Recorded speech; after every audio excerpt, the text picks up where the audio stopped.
इंदापूरमध्ये जिल्हा परिषद निवडणुकीत अजित पवारांनी काँग्रेसचे नेते हर्षवर्धन पाटील यांच्यावर टीका केलेली आहे। हर्षवर्धन पाटील यांना उमेदवार मिळत नाहीत आणि त्यामुळेच त्यांना आपल्या 75 वर्षांच्या आईला उभं करण्याची वेळ आल्याचा टोला अजित पवारांनी लगावलेला आहे।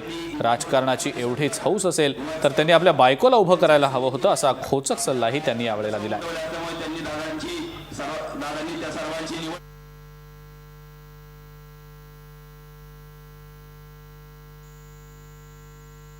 तुला बाबा 20 वर्ष मंत्री तुला कोण उमेदवार मिळालं नाही, स्वतःच्या आईला उभं करायचं। ती पंतप्रधान मोठा बँकेतनं काढायला स्वतःच्या आईला उभे करतो, ही जिल्हा परिषद स्वतःच्या आईला उभे करतो। आता माझी पण आई 75 वर्षाची आहे, तिनं आराम करावा।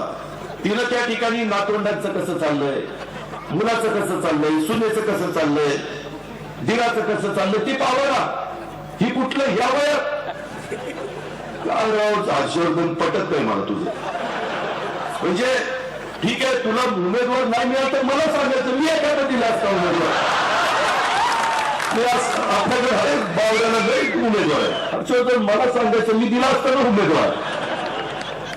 तसं काही काळजी करायचं कारण नाही। पण एक गोष्ट बरी नाही, आज राजकारणामध्ये काम करत असताना कुठे जिल्हा परिषदेच्या करता, तालुका पंचायतीच्या करता स्वतःच्या वयस्कर आईला एवढं तुम्हाला जर हौसच होती तर तुमच्या बायकोला उमेदवारी द्यायची